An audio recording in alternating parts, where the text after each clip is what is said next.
Time now for Coming In Hot with Brent Wallace, former Ottawa Senator Jason York, and Shawn Simpson.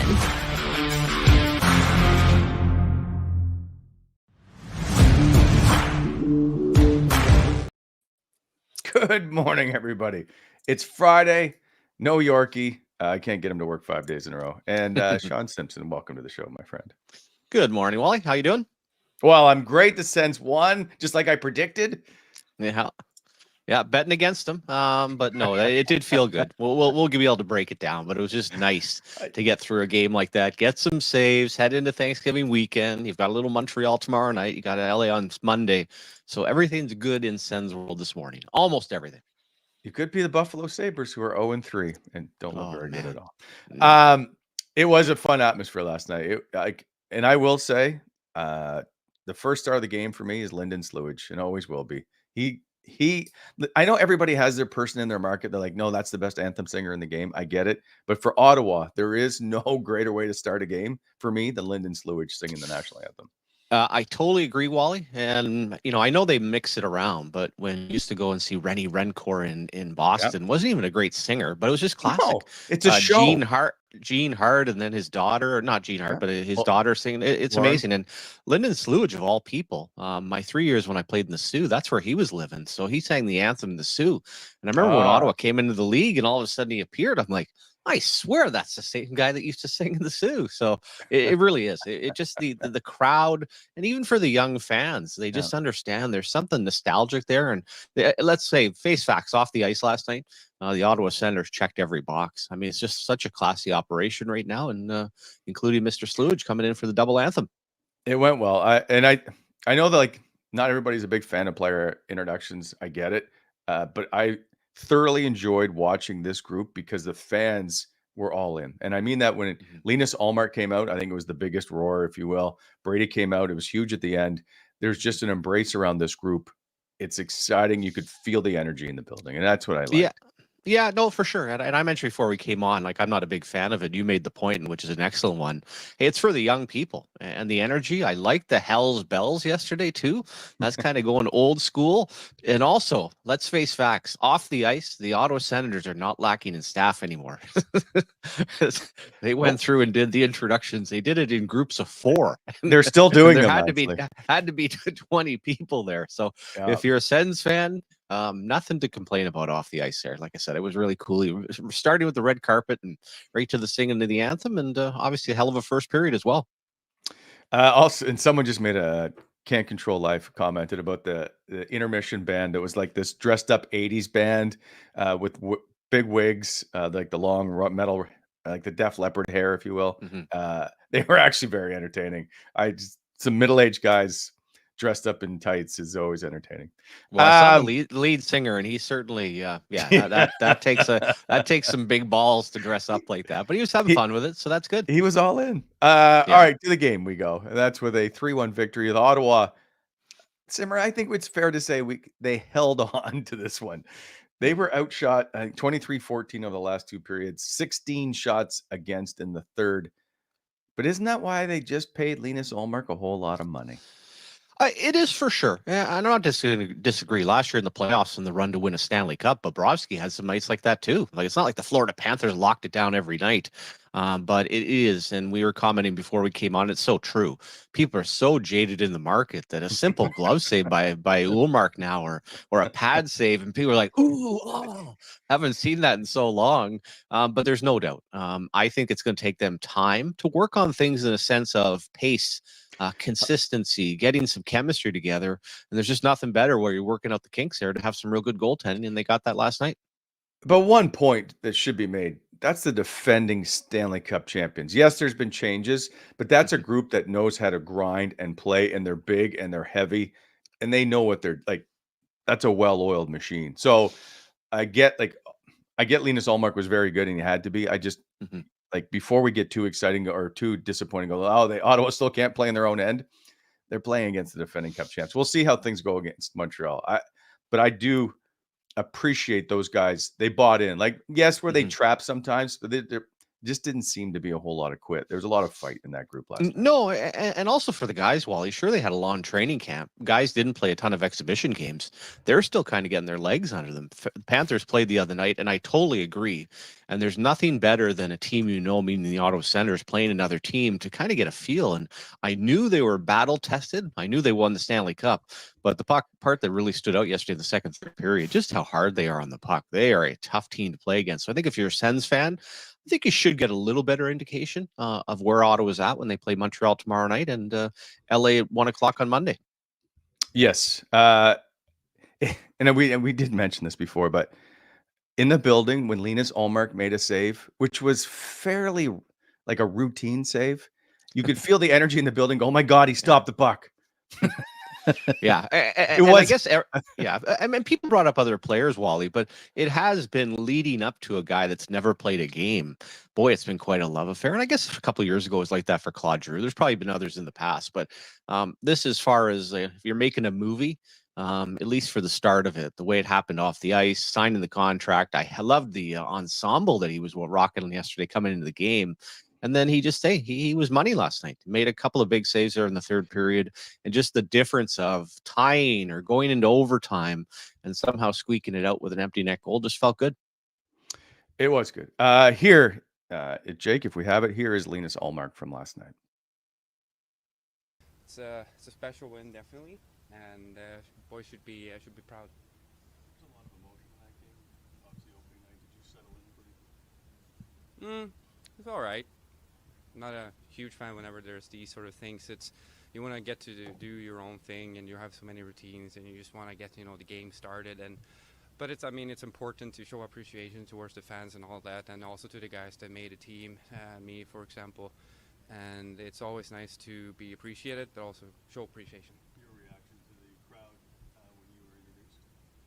Oh, it was awesome. I had not just one or two, but a lot of goosebumps. You had a few moments like coming in, especially in that third period where they were really pressing. Is that kind of like you rise up to the occasion for that? You're really wanting to be the guy to come up big for a team like this? Yeah, and it was nice to do that today, and I know that that's not going to happen every single game. We don't play hockey perfectly every night, and so me neither. I try to do my utmost best every single game, and sometimes, like today, it goes well, and sometimes you don't have the bounces or something like that, and it wasn't meant to be, but Lady Luck was on our side today. You had 7 straight wins against the Panthers coming into this game. Are they a team that you just look to rise against?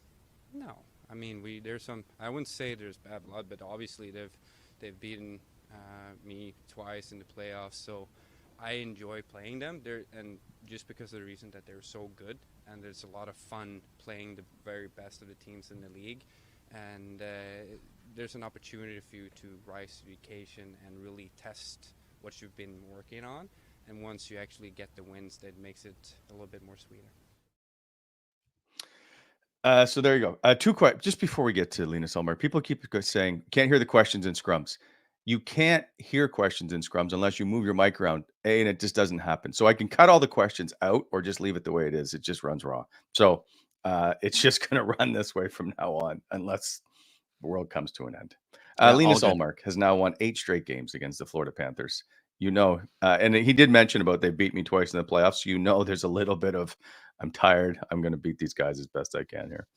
Yeah, and he also touched on, and I think goaltenders more than anybody else, Wally, it is about routine. So that wasn't routine yesterday. Unfortunately, in the first period, the team ended up playing great. One thing in noticing his style, obviously he's huge. Those legs are just unbelievable. And the one strength that he really, really has that you don't see with a lot of goaltenders, the short side blocker side, man, oh man, either going post to post or the way he gets into his butterfly and tucks down. There's no room to beat him when he's down like that. And so, like I say, technically watching him, very sound last night, and you had to be nothing but impressed. It was good. Full marks to him. It just seemed to be a good win. And I know Travis Green did say, hey, that's pretty much why we got him, was to make the big stops. But you do feel a sense of calm. And Brady alludes to it too. Like, listen, I'll keep saying anytime you ask me about Linus is that he just makes us basically feel calm. And the only goal he let in he couldn't see because Matthew Tkachuk is standing right in front of him. Yeah, and so far, and I think similar to the Montreal Canadiens, the difference with the backup, I've said this, and just go game to game now, but without a doubt, in Montreal, and I'll say even come Monday, as you're working out the kinks and you're getting comfortable, want to gain some confidence here, I'm just riding Ullmark all day long. And like I said, at some point, Forsberg will get in, but they need that. They need the confidence, and they need a seriously good start. Not to mention some of the teams, and it's just, God, I know it's one game, Wally. Buffalo's already 0-3. Like there's some teams already struggling. So try to get some, put some points in the bank as quick as you can. Should be noted though, if you do the heat map of shots, a lot of those shots by Florida from the outside, like they did a pretty good job of keeping things to the outside last night. There's not yes, there were moments they obviously had scoring chances, but a lot of those shots certainly from the outside on Linus Ullmark. Yeah, and I didn't track it, or I don't have anything to track it, but I thought as far as odd man rushes, that Ottawa seemed to get the better of it, including one of their goals by Pinto. So yeah, no, I thought overall it was good. But like I said, everybody's just getting comfortable, and I have to respect that with a long ceremony, big build up in the preseason. You know, for a lot of guys, they'll be coming to the rink today and saying, "Okay, kind of feeling it now. Let's get on to Montreal, and you know, I should play better and better." No skate today. The Sens will have an off-ice workout at 11:30. Here now from the guy that got everything rolling, and none of us picked him to score the first goal of the season, Tim Stützle. Yeah, I mean they're a great team. In my opinion, one of the best in the league, and obviously for us, it was tough at points when they were just circling in the zone. But I think the biggest point was when Josh Lyon was out there and they were on the ice for 2 minutes, but battled so hard and tried blocking as many shots fully as they could, and I think that got the team going.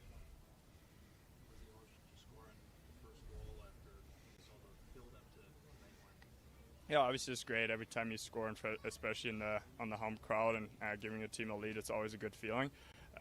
But in the end, like I said, we had pretty good 20 minutes there, and then they kind of made a push. We stuck in there, and then I felt like at the end in the third we just grinded and chipped away. And we had a lot of those games the years before that where we would do stupid mistakes, and we didn't do that tonight. So I think it's a great step in the right direction. What were you thinking as you raced down the ice, looking at an empty net, racing against one of their players? Yeah, I mean, first I want to say I hope he's not hurt. That was just an unfortunate play, I guess. But yeah, I just saw he lost his stick, so I saw an opportunity there, and the game was really tight, and I felt like they were pushing. There were 6 guys on the ice, so I just tried to finish it. Obviously, I could have maybe changed there, but I saw he had no stick, so I just might as well went for it. Tinted Timmy, 2 goals on the day. Gets things rolling. Yeah, and the energy. And again, I'm excited just to watch that line, Wally. And then the other part, the variation on the power play. And they obviously are listening to the podcast. No, but they never miss an episode. No, exactly. But running him off the right side with the big swoop like that. I've often talked about him coming off the half wall. Reminds me of Joe Sakic. Well, that shot right there, the momentum he had, that was full body, and it was an absolute laser beam. But that variation that he made to come off the right side versus the left side is the reason that he has such a great shooting angle and turned into a beauty goal. I laughed when he said, you know, in the past we would do these stupid mistakes and cost us the game. I appreciate the honesty because that's exactly what happened. And it's not very often they'll admit, you know what, we may not have played the right way before. They were just, I thought they were just good, Simmer. Like, yeah, they're not winning the Stanley Cup based on that performance, but you can just see the positive change, and you can hear it in their voices about we're just trying to play the right way. Yeah, and the confidence. I mean, again, it's not always going to be perfect, but when you just feel like with your goaltender, it's a huge difference. And you've got a young group here that doesn't know how to win necessarily. You got a bunch of veteran guys that have come in. So I just feel like based on Ullmark, he'll get better and better as he gets more and more comfortable. And for the group in front of him, hey, reps and chemistry, you know, outside of the top line. And I guess you could say Zubin Sanderson, for a lot of guys, they're feeling it out. You know, they're getting comfortable with each other as far as pairings and lines. And I think there'll just be more and more chemistry with it, the more reps they get. So before we do that, I want to get to the defense. Before we do that, take care of some business. This show proudly presented by BEI, Bonisher Excavating Inc., helping to shape the Ottawa Valley. As always, give them a call, 613-432-1120 or bonishareexcavating.com. Hit them if you need equipment rentals, aggregate topsoil sales, custom crushing and screening. And of course, if you need to get your laneway, if you call it, or driveway resealed, give them a shout. Also, by our good friends at Bet365, proud partner of Coming In Hot. Open an account with Bet365 today and bet on a huge range of markets. So whatever the sport, whatever the moment, it's never ordinary at Bet365. Use code DAILY365. Must be 19 years of age or older. Please play responsibly. You know what we're going to have to do, Simmer, because I forgot to ask Yorkie about tomorrow's game in Montreal, is maybe make the pick for him. Since, whoa. Okay. Yeah. See, so or if we you could end up two, doing it online. So, well, this is you show up for the show. If my point, if one of you two knuckleheads would have taken Florida last night, I would have picked the Sens, but because I don't want everybody on to pick the Sens, right? So I'm Nice thinking try. if we both take the Sens, I'm giving Yorkie Montreal. That's how this is going to work. Okay, we can go with that, or even give them LA Kings. Now we are tracking this, right? So Yorkie and I are at 1-0, and you're at 0-1. Is that accurate? That's correct. Yes. Okay, yeah, but no, let's go that way. That's for sure. Let's take the Sens tomorrow night on the road, and Yorkie automatically gets the Montreal Canadiens. If you don't show up for work, I don't think you should be allowed to say. Well, it's like being in a football pool, right? If you just let the computer make the picks, which actually generally works out better for the person that doesn't show up. Still, hey, you know what? You don't have time to show up. We're just gonna let the computer do it. There we go. Okay, so I wanted to get to D. Jake Sanderson led all defensemen in ice time, which is fairly rare if you're followed the last 8 years of Thomas Chabot's career. Shabby down to 18-15, which listen, people are going to say what they want to say. I thought Shabby played a good game. Did he make some mistakes? Sure. Did Travis Hamonic? Sure. Did Nick Jensen? Absolutely. So Thomas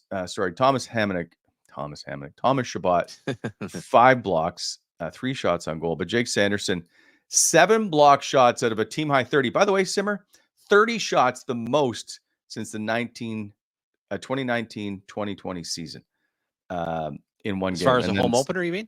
No, in one game. Oh, okay. Well, yeah. I believe it's February of 2020. And then okay. Jake Sanderson's 7 is tied for the most in the last 5-6 years. I had it last night on Twitter. Like they had a pretty good shot. They just got in front of everything. No, they really did. And again, they'll get better and better. The comfort level and just watching some of the small plays, Yorkie touches on Sanderson all the time. Just leave him alone. Zub looks great. And for Thomas Chabot, the adjustment of basically being a marathoner and playing 30 minutes a night under DJ Smith, what a big change that is to play under 20. And the other part of not being on the first power play. But I'm assuming Nolan Baumgartner has a lot to do with it. But I can't remember the last time we saw the minutes so close, and certainly for a third pairing of Clevin and Hamonic to be awfully close to Jensen and Chabot. Okay, but here's the one thing about the Travis Hamonic ice time I think may need to be stated. He averaged 55 seconds per shift, which isn't crazy. His last 2 shifts were 2:03 and 2:14. So he might have been around 14 minutes. That's good. As opposed to the 16:44. Yeah, and you generally see that in the second period, Wally, right? I mean, where guys get tired, you get hemmed in your own zone. But that, again, speaks to inability to clear the zone, but just an appreciation. And it is hard because I'm watching the game last night. I'm focused almost all on Ottawa. I mean, there's little bits that you see with the Florida Panthers and you see a good play. But just, again, the appreciation for how hard they are on the puck. And if you are going to get caught on the ice, there's a pretty good chance there that they're going to end up burning you. But Mr. Ullmark made some great saves. Yeah. So I just like the way that the D rolled out, because sometimes you're like, I didn't notice that guy. Exactly. Because you're not supposed to a lot of the times, right? So they got the puck up the ice when they had to. Yeah, and I thought Clevin showed a lot of poise. You know, you're just trying to pick each shift. And hey, how nervous is he going into a game?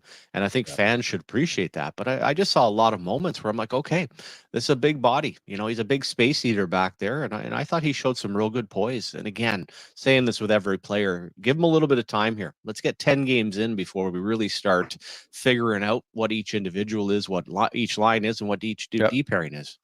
I want to move on to Shane Pinto, but before we do that, this segment sponsored by Square. If you run a restaurant, you're too busy for this ad. You're thinking about how to get more orders flowing and new locations opening. So you need to get more customers and to keep them coming back. So really, you're thinking about Square, because Square Restaurant Tech helps more than 400,000 restaurants do all those things and more. So when you're thinking about your restaurant, think bigger and think Square.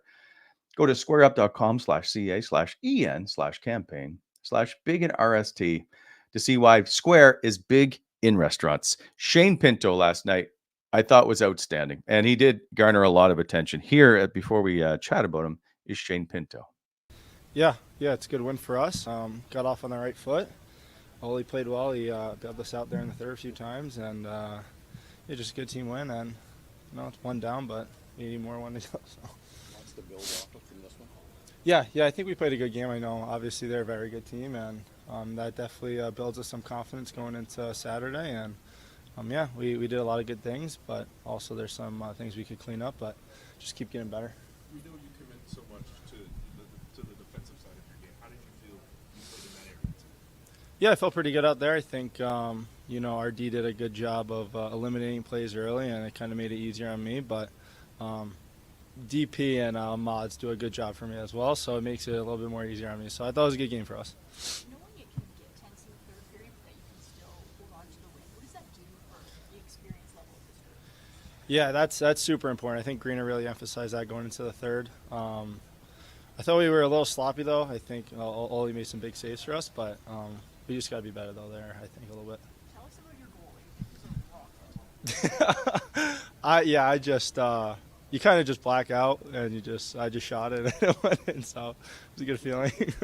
How does it feel to not just the shot, but you were able to go from defense to offense today?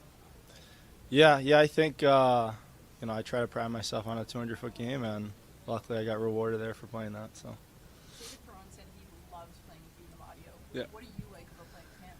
Yeah, DP just wins all his battles. He's so smart out there.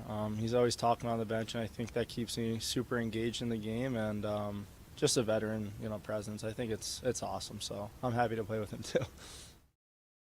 16 minutes of ice time trying to contain the Florida Panthers top line. He did a pretty good job. That group did a pretty good job, I should say. Yeah, I like the trio. All three have hockey sense, and again, they'll get better and better. Also, nice to see Wally from a face-off standpoint. Ottawa very strong last night on the draws, which against a team like the Florida Panthers, that's a good sign. And as far as the goal itself, we've seen this so many times over the years with him. Man, oh man, does he have a laser beam? And I love those situations of don't try to force a pass, don't try to make a fancy play right there. You're in the spot, just let her go. And my, oh my, I think Bobrovsky on both goals, both Stützle and Pinto, was a little surprised. You don't see him often get beat by a snapshot, but he had no chance on either of those. And so great on Pinto. And Pinto also, I don't know if he broke his nose, but I thought that was interesting. It was only a 2-minute call with blood dripping down the stash, but a strong night for Mr. Pinto. I will say, like, when I go to the morning skates before they have a full team practice, usually him and Zach McEwen are on the ice working on their shots, basically from top of the circle, getting feeds, taking feeds from Alfie and whatever. They work a ton on shooting that puck. So it's paying off. He looked great in the preseason, obviously, had the hat trick, and now has carried that over. Yeah, and I love seeing when the guys in practice do some simulation, be in motion, take pucks. That whole idea of when guys just stand there and shoot pucks. I mean, I guess you're getting a little wrist action, but in a game, that's not going to happen. So try to duplicate it, but hey, since he's come into the National Hockey League, we've seen a lot of plays off the rush, high slot area where he's gotten the puck and it's right in the back of the net. So he can certainly shoot it. You can, and by the way, Alfie, I've watched a little bit where and I don't know if this is played into Pinto of late scoring goals because he was pretty good before. But I've got video of Alfie trying to tell them, you can see simple movement of their stick or their hand placement of how they take a puck or how they release it. It'd be interesting to see if Alfie's had that much of an impact on him scoring goals. Yeah, and I think the other thing he'd probably show him, and probably the best in the National Hockey League is Austin Matthews adjusting the shooting lane a little bit, right? Not making it so predictable. Just that little bit of having it out, tucking it in, changing it for the goaltender. That was a huge factor on both of those, the first two goals. The one thing I love about Pinto, though, is the energy. And I think, right? I believe that actually is a factor. His energy is contagious, and it's fun to be around. He's completely, and I know he obviously had a tough year last year going through all he went through, but the energy he brings in is very contagious around that room. And it's also funny enjoying hearing him every second of it. Well, and answering the thing, not being too serious about it. What did you see there? I don't know. And most players will tell you, you basically close your eyes and shoot the puck. He's got the big smile. He's got the stash. And I think underneath of all of it, as you said, sure, he's having fun, but there's a real workman-like feel to his game. I think he has incredibly high expectations of what he wants to do as a player this year. And I think in the back of his own mind, he'd love to play for the United States of the Four Nations. So I'm sure there's a list of personal and team goals that he's looking at. And I think he's just going to get better and better. Yeah, he does look good. All right. Time now for everyone's favorite. Well, no, I'm not giving you that kind of. No, I take it all back. Come on, it's Thanksgiving. You can throw out a compliment. Just, you know what, Jake, just roll it.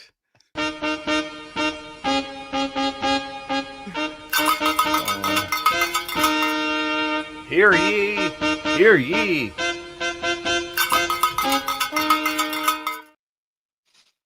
I look like I'm actually dressed for Thanksgiving. The original pilgrims, eh? So what we ended up coming up with today, and there's lots of variations on this, and I am being realistic with some of the choices, Wally, but I'm asking the fans, and then I'll, of course, ask you, what is a realistic record for the SENS first 10 games? And when I say realistic, I guess I say, what are your expectations? 1, 8-2, 2, 7-3, 3, 5-5, or other? What do you think, Wally? So I noticed you don't have 6-4. Well, I know. I thought, you know what, people can write in, and there'll be a 9-1, there'll be a 10-0. Maybe there'll be some other fan bases that are right under the 500. Yeah, it's hard. Yeah, you get sucked in after game one, right? I feel like 6-4 is a spot that 7-3 just seems like, man, they could be. I'm gonna go 6-4. Okay, that sounds good. I'm actually going to go 7-3. I think based on the schedule, I know the trip out west might be a little bit on the tough side, but even at that, the spacing of the games, the opportunity here for this month of October for Ullmark to really get his legs under him, for the team to get comfortable. So I think 14 points. I'll go with that. Any variation you want to say on that, but I think that'll put Ottawa in a nice place, and for the fan base can head into November feeling pretty good. So as of right now, feeling so good after last night's victory, I'll go 7-3. See, maybe if you had given me a 6-2-2 option, I could have got to 14 points and still only had the 6 wins. True. Yeah, maybe I should have put points in the bank. Okay, how many points do you want them to have in the bank after 10 games? Yeah, I'm going to go 14. I'll go with you with 14 points, but 6-2-2. Even that's so that Western trip that you see. Utah and then Vegas and Colorado, they've got the rookie dinner in there, I believe. They had that day off in Vegas after Utah, right? So it's that big bonding one. I think they can come out of there with 2 out of 3 wins. Yeah, I'm honestly, I looked at Colorado's roster yesterday. Holy moly. Talk about top heavy, and then that thing thins out in a hurry. Not sure on their goaltending. Utah, they had made a bunch of changes, so I'm kind of wait and see. And the same thing with Vegas. So I don't look at any of the games this month. We'll see with New Jersey. Not a very good night for them last night. See what the Kings look like. Montreal to Tampa. But I'm not looking at any of those. And again, maybe it's because they won last night against Florida. But I'm not looking at each game or one game and saying, oh, no chance there. Move on to the next one. I think they got a real legit chance right now, and they've set themselves up nice to just have a real positive October. It'll be interesting to see how this all plays out. We've got Thanksgiving weekend coming up as the Montreal Canadiens are the next victim of the Ottawa Senators, we'll say. And then Monday afternoon, back here at the Canadian Tire Center. It'll be fun. We'll see you on Tuesday, Simmer. Enjoy this long weekend, and thank you to everybody who tunes in on a regular basis. Yeah, and thanks for everyone that donated to the show for the Thanksgiving, ended up winning the tickets. That was absolutely awesome. And for you and your family, Wally, and all the listeners out there, have a great weekend. And I got to say, there's nothing better than Saturday night hockey in Montreal. Grew up watching it as a kid, and that's a nice rivalry. So expect that to be a fun game to watch over the weekend, including LA. So everyone out there, enjoy. Be safe. See you, everybody.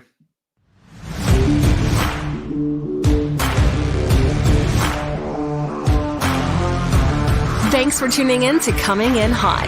If you enjoyed the show, hit that like button and be sure to subscribe to never miss an episode.